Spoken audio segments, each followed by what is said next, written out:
காவேரி இந்த மாரி கர்ப்பமா இருக்கிறத சொன்னோனே சாரதாவால தாங்கிக்கவே முடியல. பயங்கரமா கதறி அழறாங்க. அவங்களால தாங்கிக்க முடியாம என்ன பண்ணுறதுன்னு தெரியாம தவிக்கிறாங்க. "என்னடி சொல்ற? நீ சொல்றதெல்லாம் உண்மையா? நான் சொல்றதெல்லாம் உண்மைதாம்மா" அப்படின்னு சொல்லிட்டு காவேரி சொல்லிட்டு இருக்காங்க.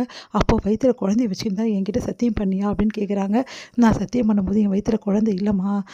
இருக்கா இல்லையான்னு கூட எனக்கு தெரியாது. அதுக்கப்புறமா தான் விஷயம் தெரிஞ்சதும்மா" அப்படின்னு சொல்லிட்டு சொல்றாங்க.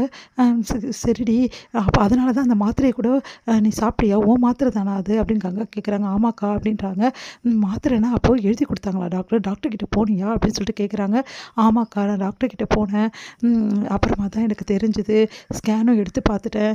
விஜய்க்கும் இந்த விஷயம் தெரியும்" அப்படின்னோன பயங்கரமா அதிர்ச்சி அடைகிறாங்க எல்லாருக்கும். அப்போ எல்லாருக்கும் 2 பேருக்குமே தெரிஞ்சிருக்கு. 2 பேருமே சேர்ந்து தான் இந்த விஷயத்த எல்லார்கிட்டயும் மறைச்சிங்களா? அப்படின்னு சொல்லிட்டு கேட்குறாங்க. தக்க சமயம் வந்தா சொல்லலாம் நான் நெனச்சோம். நான் ஆனா சொல்றதுக்கு சந்தர்ப்பமே அமையல. தொடர்ந்து பிரச்சனை வந்துகிட்டே இருந்தது. ஆனா அதான் சொல்ல முடியல அப்படின்னு சொல்லிட்டு ஃபீல் பண்றாங்க நம்ம காவேரி. அடுத்து இப்படி நடந்துருதே, இப்ப என்ன பண்றது? வயித்துல குழந்தைய வச்சுட்டுருக்காளே, இப்ப என்ன பண்றது? அவங்க வீட்ல வேற டைவர்ஸ் கேட்டு வந்திருக்காங்களே அப்படின்னு சொல்லிட்டு என்ன பண்ணுறதுன்னு தெரியாம தவிக்கிறாங்க நம்ம சாரதா. அடுத்து சாரதா ஒரு முடிவுக்கு வராங்க. உடனே கங்காவோட வீட்டுக்காரர்கிட்ட, குமரன் கிட்ட சொல்றாங்க.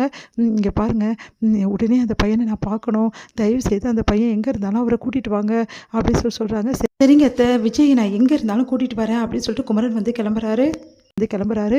இங்க பயங்கரமா அழுதுட்டுருக்காங்க. அவங்க அம்மாவ சமாதானப்படுத்திட்டு இருக்காங்க எல்லாருமே.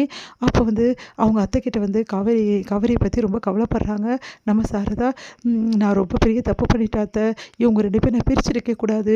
இவங்க 2 பேரும் ஒண்ணா வாழ்றாங்கன்னு எனக்கு தெரிஞ்சுதா நான் கண்டிப்பா பிரிச்சிருக்க மாட்டேன். அவ நடிக்கிறேன்னு சொன்னா, பணத்துக்காக நடிக்கும்போது எதுக்காக அவன் கூட இருக்கணும்னு நான் நெனச்சேன். அதனால தான் கூட்டிட்டு வந்தேன்.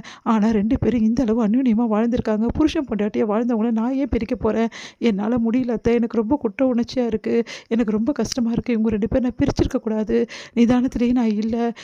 அக்ரீமெண்ட் போட்டு கல்யாணம் பண்ணாங்கன்னு சொன்னோனே என்னால தாங்க முடியாம தான் நான் இப்படி பண்ணிட்டேன். அப்ப வேற நம்ம போய் பார்க்கும்போது அந்த பையன் வீட்ட விட்டு வெளிய போன்னு வேற சொல்லிட்டு இருந்தாரு.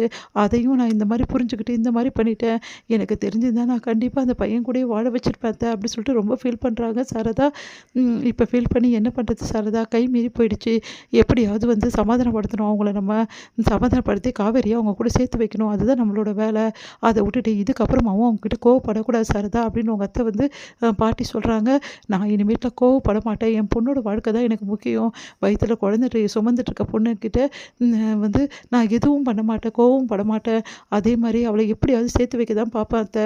என்னை நம்புங்க" அப்படி சொல்லிட்டு சாரதா சொல்லிட்டு இருக்காங்க. இங்க என்ன பண்றாங்க, காவேரி விஜய்க்கு கால் பண்ணி பார்க்குறாங்க. ஆனா ஃபோனை எடுக்க மாட்டேங்கிறாரு விஜய். என்ன பண்ணுறது தெரியாம தவிக்கிறாங்க. காவேரிக்கு ஒரு முடிவுக்கு வராங்க. அவர் கண்டிப்பா ஒரு டைம் ஃபோன் எடுப்பாரு அப்படின்னு சொல்லிட்டு வாய்ஸ் மெசேஜ் அனுப்புறாங்க. அதில காவேரி சொல்றாங்க. "இங்க பாருங்க, நீங்க இப்படிலாம் டைவர்ஸ் கேட்பீங்கன்னு நான் நெனச்சு கூட பார்க்கல. நீங்க கேட்க மாட்டீங்கன்ற நான் நம்புறேன். ஆனா இருந்தாலும் உங்க சித்தியும், உங்க பாட்டியும் டைவர்ஸ் நோட்டீஸ் எடுத்துட்டு கேட்டு என்கிட்ட கையெழுத்து வாங்க பார்க்குறாங்க. அதே மாரி எங்க வீட்ல உள்ளவங்களும் கையெழுத்து போட சொல்ல வற்புறுத்துறாங்க. என்னால கையெழுத்து எப்படிங்க போட முடியும்? அதனால நான் முடிவுக்கு வந்திருக்கேன். அதனால நான் எல்லார்கிட்டயும் உண்மைய சொல்லிட்டேன். எங்க வீட்ல எல்லார்கிட்டயும் நான் உண்மைய சொல்லிட்டேன். நான் கர்ப்பமா இருக்க விஷயத்த. அதனால விஜய நான் டைவர்ஸ் பண்ண முடியாதுன்னு சொல்லிட்டேன். உங்க சித்தியும், உங்க பாட்டியும் இந்த விஷயத்த நான் சொல்லல. எங்க வீட்ல மட்டும் நான் சொல்லியிருக்கேன். நான் எல்லாத்தையும் சொல்லிட்டேங்க. தயவு செய்து கிளம்பி வாங்க. எந்த பிரச்சனையா இருந்தாலும் நேர்ல பேசிக்கலாம்" அப்படின்னு சொல்லிட்டு காவேரி மெசேஜ் அனுப்புறாங்க.